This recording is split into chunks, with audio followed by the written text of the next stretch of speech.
Ces gens ont des objectifs précis de nature satanique. Ils veulent gouverner le monde. Sont-ils prêts à tuer pour cela? Oui. L'ont-ils déjà fait? Oui. Ils ne veulent pas simplement contrôler le corps des gens, mais posséder leur âme. Et leur plus grand désir est que l'incarnation de Satan, l'Antéchrist, devienne le maître absolu.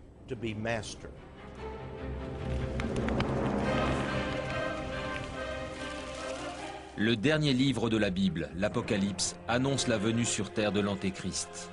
Nous ne savons ni quand ni sous quelle forme, mais selon certains chrétiens évangélistes, les serviteurs de Satan sont déjà parmi nous, semant la ruine à travers le rock, l'enseignement, mais aussi l'art et le gouvernement.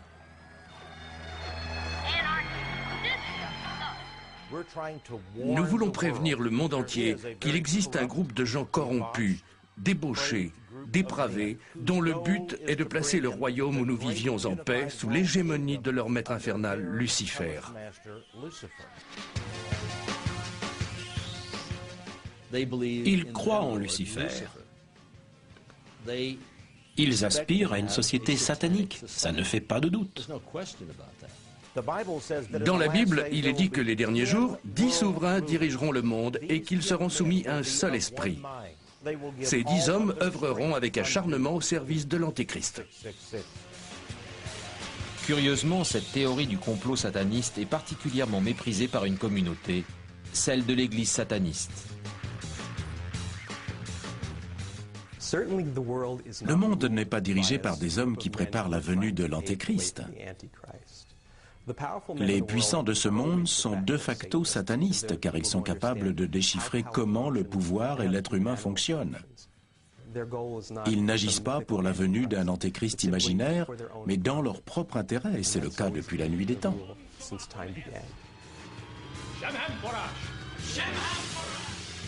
Les satanistes affirment qu'ils ne vénèrent pas l'Antéchrist ni aucun esprit malin, mais uniquement l'homme dans ce qu'il a de charnel et d'obscur dans ses désirs inavoués. Ils refusent d'être considérés comme l'instrument du mal. Ce que les satanistes jugent plus dangereux est la soif de pouvoir des chrétiens fondamentalistes qui, selon eux, ont créé de toutes pièces la théorie du complot sataniste afin de légitimer leur propre volonté de suprématie. Christ is the answer. The devil. And don't tell me they ain't one. You can look around and see him everywhere.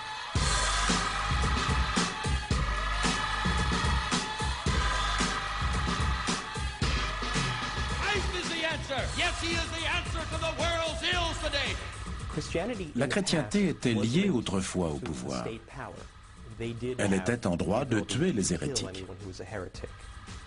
Nombreux sont les chrétiens qui souhaitent retrouver ce pouvoir afin d'écraser tous ceux qui leur sont hostiles. Ils agissent évidemment de concert pour atteindre certains idéaux qu'ils souhaitent véhiculer par la culture au sein du peuple américain. Ils veulent s'emparer du gouvernement, de l'éducation.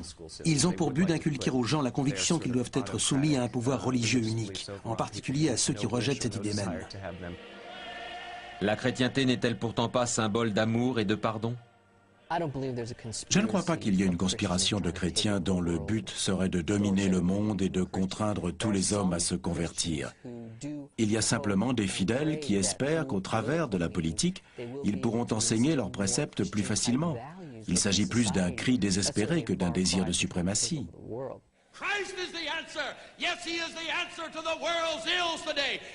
Cependant, la méfiance et le soupçon mutuel sont tels que les théories du complot affluent des deux bords. Les chrétiens évangélistes accusent les satanistes de vouloir dominer le monde. De leur côté, les satanistes affirment que les évangélistes veulent imposer leur dogme.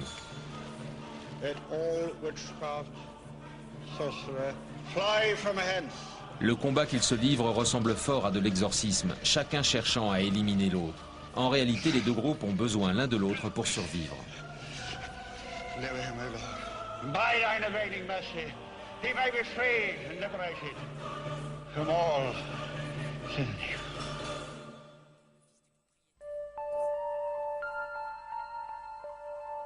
D'après les satanistes, les évangélistes dans leur quête de pouvoir ont usé de méthodes occultes pour effrayer les gens. La psychose concernant un soi-disant complot sataniste national est née suite à une émission réalisée par le journaliste Geraldo Rivera. Il disait avoir la preuve que des enfants étaient violés, kidnappés, subissaient des rituels violents, que des bébés étaient mangés et bien d'autres délires encore. En 1984, la théorie du complot sataniste vit le jour lorsque commença à courir le bruit que des enfants d'une maternelle de Californie du Sud subissaient les sévices de groupes satanistes. Certains affirmaient qu'un réseau de couloirs souterrains servait à des rituels sataniques. L'Amérique entière était sous le choc. Même si le procès innocenta les instituteurs, le souvenir resta ancré dans l'esprit de beaucoup. Aucune preuve n'a été apportée. Pourtant, ceux qui croient à la théorie du complot restent persuadés que les instituteurs appartenaient au culte sataniste et qu'ils maltraitaient les enfants lors de rituels. Cela a donné de l'ampleur à la théorie du complot national. Suite à cela est né ce petit réseau d'experts en satanisme. Alors que demi-vérités, racontards et rumeurs se propageaient, la psychose gagnait du terrain et les histoires devenaient de plus en plus mystérieuses. Ils utilisaient des fusils hypodermiques.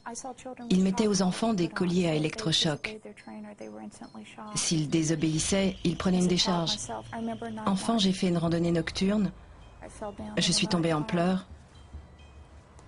Et là, ma mère m'a frappée avec ses rangers en me criant « Debout !» Pas question que tu t'arrêtes. Ils droguaient et hypnotisaient les enfants. Ils les attachaient aux tables. Ils les enterraient vivants et les menaçaient s'ils parlaient encore de le faire définitivement. Zvali déclare qu'elle a été élevée au sein d'une communauté sataniste et qu'elle était programmée pour infliger les mêmes sévices à de plus jeunes enfants. Après le conditionnement et l'hypnotisation de l'enfant, qui crée bien sûr un traumatisme, nous invoquions le diable pour qu'il s'empare de son âme. C'est du satanisme. C'est en voyant les enfants hurler que j'ai compris, après 38 ans, que je ne pouvais plus infliger ces souffrances. Il fallait que j'arrête. Il semble impossible que de telles atrocités aient eu lieu sans que personne n'en soit informé. Zvali explique l'absence de toute preuve d'enquête par la présence de membres de la police, des instituteurs et des dirigeants au sein de la communauté sataniste. Cependant, selon les personnes qui ont étudié la façon dont s'est répandue la psychose, c'est un moyen pour les prétendues victimes de soutenir leurs déclarations sans avoir à fournir de preuves solides. De telles théories sont en quelque sorte des cercles vicieux.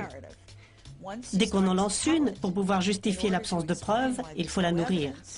Quelqu'un détruit les indices pour servir les intérêts de personnes puissantes et mystérieuses, qui sont impossibles à identifier, car elles sont protégées par leurs supérieurs. Cela explique donc pourquoi il n'y a aucune preuve. Cependant, ceux qui se disent victimes affirment que le plus difficile est de convaincre les gens. Le déni de la société est d'une grande aide pour ces analystes, car l'Américain moyen refuse de voir la vérité en face. Personne n'aime entendre parler d'atrocités, de tortures ou de ce genre d'horreur. N'importe qui préfère détourner les yeux. C'est partir plus ou moins du principe que ce qu'on ne voit pas n'existe pas. Ces gens ont souffert. Ils ne sont pas fous. Je ne crois pas qu'ils mentent ni qu'ils fassent ça pour de l'argent. Quelque chose leur est arrivé, mais quoi ? N'importe quel événement est aujourd'hui susceptible de provoquer une psychose mondiale. Nous communiquons d'un bout à l'autre de la Terre. Nous avons la télévision, Internet, les téléphones portables. Dès que quelque chose se produit sur cette planète, aussi insignifiant et aussi lointain que ce soit, aussitôt l'information se propage à travers le monde. Ainsi, les récits de psychose, de théories du complot et les rumeurs qui autrefois auraient pris des années pour se répandre circulent désormais instantanément. Alors que les États-Unis étaient aux prises avec la terreur sataniste, la psychose traversa l'Atlantique. Ritualized abuse of children by devil worshippers. Ritualistic abuse. Allegations of satanic ritual abuse. Children on a Rochdale housing estate. 17 children have now been removed. Taken from their parents. Ritual abuse on Orkney. A network of satanic followers. Tunnels beneath this cemetery. Satanism. Satanic abuse. Dans les années 80 et jusqu'au milieu des années 90, s'est répandue la terreur sataniste. Les chrétiens fondamentalistes avançaient l'idée que les satanistes s'étaient emparés de la culture, kidnappaient des femmes et élevaient des enfants destinés à des sacrifices. Tous les ingrédients dont se sont servis ceux qui ont lancé la psychose au Royaume-Uni leur parvenait grâce aux contacts qu'ils entretenaient aux États-Unis avec certains fondamentalistes de droite. Les histoires qui circulaient étaient tout d'abord à caractère sexuel. Certains parlaient de sévices, de viols ou simplement d'attouchements sexuels. Ensuite, l'imagerie religieuse est entrée en jeu. On racontait que les satanistes se servaient de crucifix pour maltraiter les victimes, que des enfants étaient sacrifiés. Le gouvernement ne découvrit aucune preuve s'agissant de maltraitance sur les enfants. Mais les événements faisant grand bruit et les théories de complot sataniste provoquèrent des traumatismes chez les gens impliqués dans la polémique. Cela a entraîné des préjudices sans pareil au sein des familles. Les enfants étaient retirés des foyers et bien souvent les nourrices et les parents étaient mis en prison. Beaucoup de ces procès sont aujourd'hui des affaires classées, mais ont provoqué des préjudices irréparables. La théorie du complot sataniste entachait aussi les franges les plus extrêmes de l'art et de la culture. Il est évident que les chrétiens fondamentalistes qui croyaient à leur propre paranoïa ont été les catalyseurs de la mort momentanée dont j'ai souffert en tant qu'icône du monde de la culture. On m'a accusé d'être une sorte d'ennemi anticonformiste. J'étais un bouc émissaire. L'œuvre de l'artiste Genesis P. Orridge, qui s'est autoproclamé ingénieur de la culture, fut examinée de près suite à un documentaire où certains y décelaient la preuve de rites sataniques. Dans une vidéo, le musicien ainsi que d'autres membres appartenant à son mouvement artistique célébraient selon certains une messe noire. Dans la presse à scandale, Genesis devint l'ennemi public numéro 1. Est-ce que j'effraie les gens? Oui, parfois. J'effraie les gens en les confrontant à leur propre hypocrisie, en mettant au grand jour les pressions exercées, en dénonçant le fait que certaines personnes, pour servir leurs intérêts, tentent de convertir les autres à leur cause, même s'il faut utiliser la force, car c'est ainsi que le monde a toujours fonctionné. Genesis, c'est un personnage extrême. Certaines de ses performances artistiques étaient d'une violence rare. Elle mettait en scène des actes de sadomasochisme, des actes sexuels, des gens en train d'uriner. Ça déplaisait, évidemment. C'était pour un public bien particulier, mais ça ne l'a pas empêché de devenir une cible facile.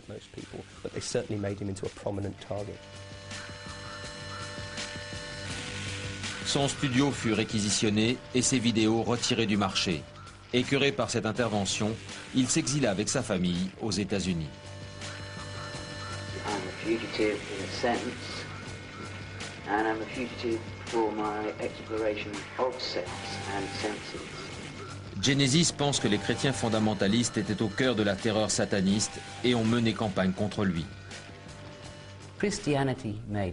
Les chrétiens ont inventé la torture sataniste, puis l'ont entretenue, soignée, nourrie, afin de conserver leur image de personnes vertueuses. Mais le lien entre démons et culture pop est encore au goût du jour.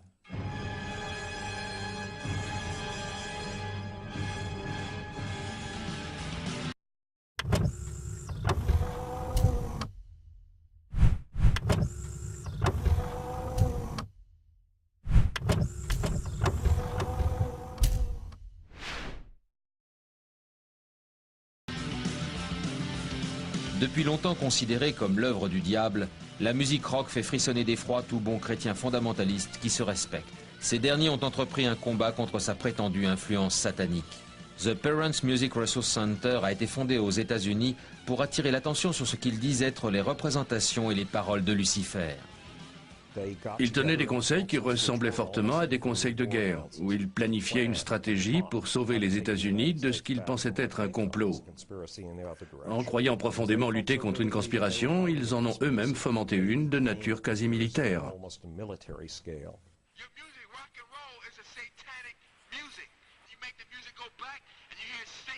Les personnes qui se cachaient derrière le PMRC étaient souvent des épouses de politiciens républicains et démocrates tels que Tippa Gore, épouse de Al Gore. Mais les chrétiens fondamentalistes participèrent eux aussi à cette croisade. Je veux que la musique qui pousse au suicide soit interdite. Je veux que les chansons qui incitent au meurtre de ses propres parents soient censurées. Dans l'État de New York, le pasteur Brothers est allé encore plus loin. Il a fondé le Village de la Liberté, institut qui a pour but de libérer les jeunes de l'emprise des morceaux de guitare et des paroles licencieuses. On disait que je déprogrammais ces adolescents. Au départ, je n'aimais pas beaucoup le terme. Mais j'ai changé d'avis car il fallait en effet que ces jeunes soient littéralement déprogrammés. La machine est lancée. Le pasteur a rédigé des rapports sur les morceaux populaires qu'il juge inconvenants. À travers son émission de radio quotidienne, il met en garde contre les dangers de ce qu'il appelle la musique criminogène. À 12 ans, j'écoutais de la musique plutôt sage comme les Bee Gees ou Barry Manilow. Mais ensuite, je suis passé à des morceaux qui incitaient à se droguer ou à boire. Ça éveillait une certaine violence en moi. Ça m'obligeait à faire certaines choses que je ne voulais pas faire. Chaque fois que je tombais dans la débauche, le rock y était pour quelque chose. Certains doutent que le rock engendre systématiquement des armées de satanistes et d'esclaves sexuels. La musique est un divertissement, elle existe sous différentes formes. On peut aimer ou détester, mais cela ne justifie pas cette tendance à légiférer qui rend la musique inaccessible à ceux qui voudraient en profiter. Elle n'a rien de diabolique et elle n'est jamais nocive. Mais lorsque commença à émerger l'idée que le rock comportait des messages subliminaux, les chrétiens fondamentalistes eurent la preuve que l'antéchrist s'en servait pour communiquer avec les hommes. La thèse des messages subliminaux a été exploitée dans les années 80 par ceux qui voyaient dans le rock un complot sataniste. Selon eux, ceux qui appartenaient à l'industrie du disque glissaient dans les albums des messages qui avaient des influences sataniques sur les fans potentiels et qui n'apparaissaient que si l'on passait les morceaux à l'envers.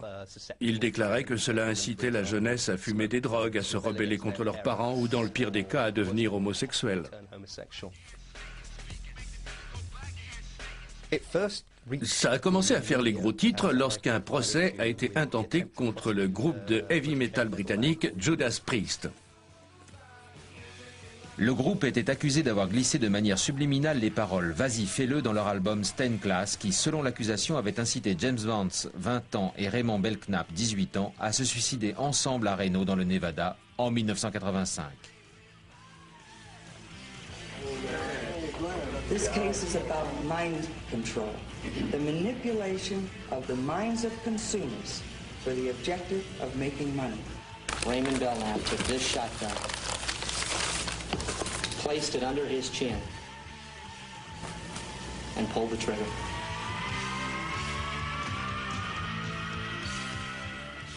Ils ne disent rien. Vas-y, fais quoi? Tes devoirs? J'en sais rien. Bien qu'aucune charge n'ait été retenue contre le groupe, la question des messages subliminaux faisait toujours la une. Ce qui prouve que cette technique ne fonctionne pas est que si c'était le cas, l'Église et l'État l'utiliseraient depuis des siècles. The Parents Music Resource Center, le PMRC, persévérait et au plus fort du débat, il brandit une des armes les plus redoutables contre les paroles sataniques, l'autocollant. Il s'agissait d'apposer sur les albums des autocollants qui mettaient en garde contre la présence de thèmes ayant trait au sexe ou au surnaturel. Par exemple, un O signifiait occulte. Ça rendait bien sûr ces albums encore plus attrayants. Aujourd'hui, on peut lire « Accord parental indispensable » sur des t-shirts. Je crois que la psychose au sujet de la soi-disant influence satanique du rock a en fin de compte poussé de nombreux groupes à jouer de plus en plus sur le registre satanique, si l'on peut dire. C'est très vendeur, ça fait très rebelle. Il n'y a évidemment aucun complot derrière tout cela. Je crois que cette tendance est engendrée par ceux qui en ont peur. Seuls certains groupes tels que les Beatles et les Beastie Boys ne furent pas accusés de travailler main dans la main avec le diable.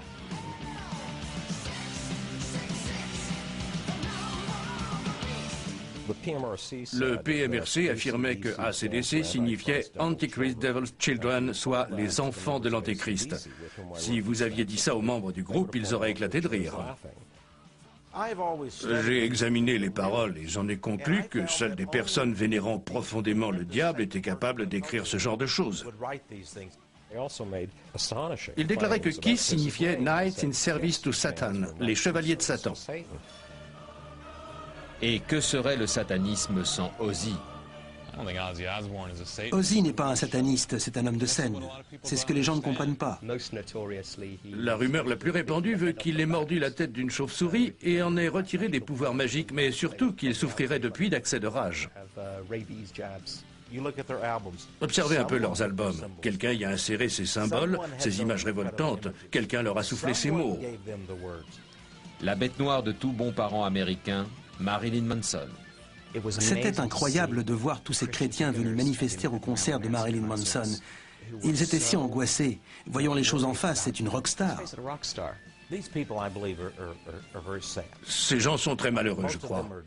Ils ont perdu toutes leurs illusions. Ils ne s'imaginent pas participer à une conspiration mondiale, mais il ne fait aucun doute que des esprits malins les ont guidés jusqu'à ces groupes. La frontière entre réalité et fantastique est floue. Les gens assistent à un spectacle gore et croient aux atrocités qu'ils voient. Mais selon les évangélistes, Ozzy et ses acolytes ont déjà ouvert la voie au prince des ténèbres. Les jeunes ne s'intéressent pas aux produits traditionnels. Ils en veulent toujours plus. Ils ont été désensibilisés par la musique, la télévision et la culture populaire. Ils ont été pervertis par les dépravations les plus abjectes et les plus sordides. Littéralement, tout cela met les gens dans un tel état d'esprit que l'Antéchrist sera accueilli à bras ouverts. Il a une solide assise parmi la jeunesse. Toute une infrastructure a été mise en place pour l'entrée en scène de l'Antéchrist, le mal suprême. Mais à l'heure de sa venue, si elle se produit, comment le reconnaître ? Je crois qu'il incarnera un homme de grande envergure. Sera-t-il un grand homme d'État? Peut-être. Un chef religieux? Possible. Ce sera en tout cas un homme en qui les gens ont confiance. Le prince Charles était un candidat potentiel, mais j'en doute. Il fait un peu trop benet pour être l'antéchrist, selon moi. On a aussi cité George Bush, Henry Kissinger, Bill Gates et même un Américain de 27 ans qui vit dans le sud-ouest. Cela représente près de 30 millions de candidats. Peu importe qui est l'antéchrist, ceux qui croient au complot sataniste affirment qu'il a déjà un moyen efficace de communiquer avec ses disciples. Un de mes amis décodait les messages subliminaux en passant à l'envers les discours de grands dirigeants. Et il a fait des découvertes stupéfiantes. Bill Clinton parle d'un sujet tout à fait inepte, mais si on passe la bande à l'envers, il dit par exemple « I love you, Lucifer ». Come quickly, my Lord Lucifer.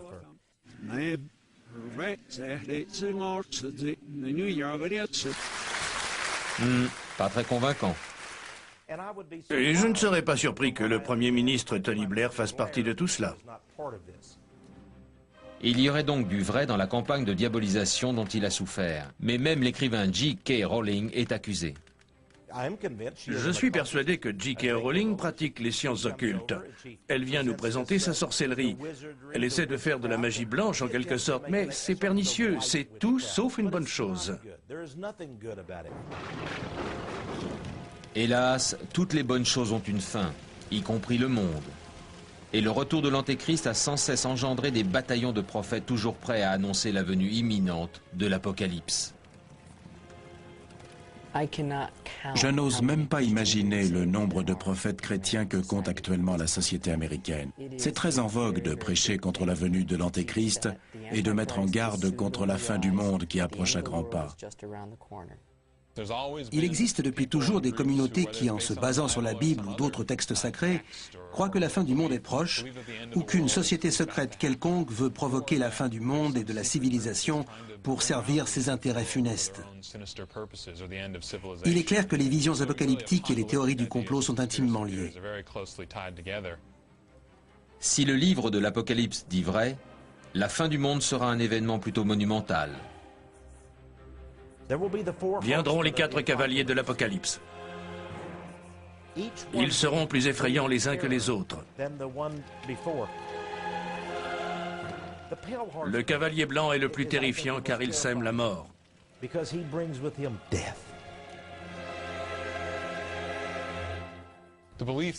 Le thème de la fin du monde a toujours été très populaire et les gens qui y croient ne sont pas intéressés par l'argent, à part ceux qui s'en servent comme scénario, comme pour le film La Malédiction.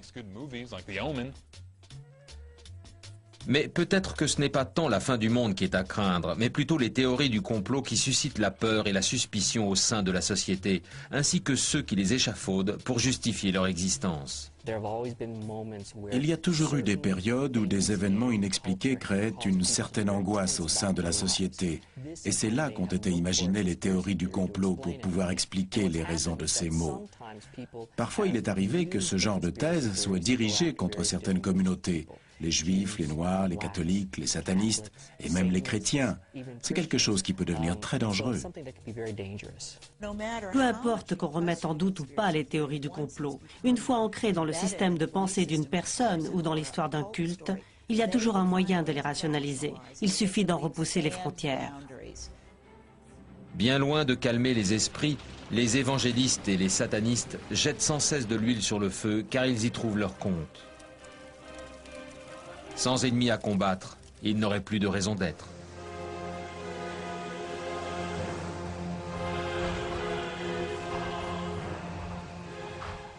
La bataille est pratiquement achevée, car tous les événements cités dans la Bible se sont déjà produits. Mais ce qui reste à venir est si tragique que j'ai presque les larmes aux yeux uniquement en songeant à l'ampleur des atrocités qui vont survenir. Les satanistes ont-ils organisé un complot pour dominer le monde? Ont-ils une emprise sur la culture? Certains peuvent le penser. Toujours est-il que le futur sera régi par de nombreux satanistes sans que le commun des mortels n'en sache jamais rien.